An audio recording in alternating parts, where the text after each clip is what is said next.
Someone was just asking me, I did a tutorial and explained certain stuff, but then I did something in the tutorial which wasn't part of it, but they wanted to know how it happened. So the whole idea I was talking about symbols and creating clones of an object.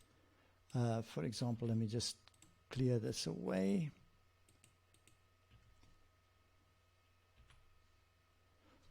Let's press delete. Oh, there.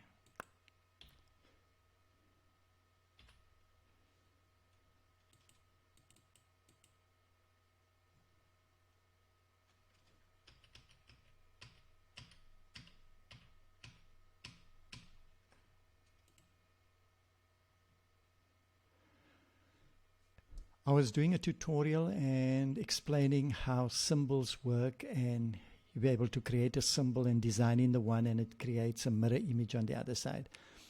I got to a point where I took these two elements and said, well, then you can just merge them. But didn't explain how it's done, so I had one of the people that view my videos ask, where's the merge tab?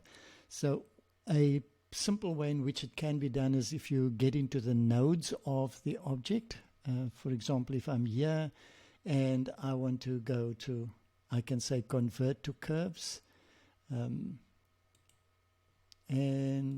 then I'll have that as node base. So that's into curves, and then if you scroll here, you'll see if you tap on that one, it's got the last node over there. Okay, my screen is a bit delayed, so Control Z. So this one, what you do is you then select that and keep your shift button down to select both of them. And then you can join that node. So there's one node here and it's overlapped by this one. And then you go to the actions here, and if you hover over here, it says join curves. You can click there and then do the same over here and say join curves. And there we go. Okay, you've just got to be cautious that when you do this, you want to have your stroke selected properly so it creates either a point or whatever you're looking at. So if you look there now, if we take these two, it's all into one. So the process is convert to curves, and then select those nodes, go to the node tool, select those nodes there, and then join them. Select those and join them. Try not to select both of them at the same time, because if you do that, it will bring a line down the middle usually.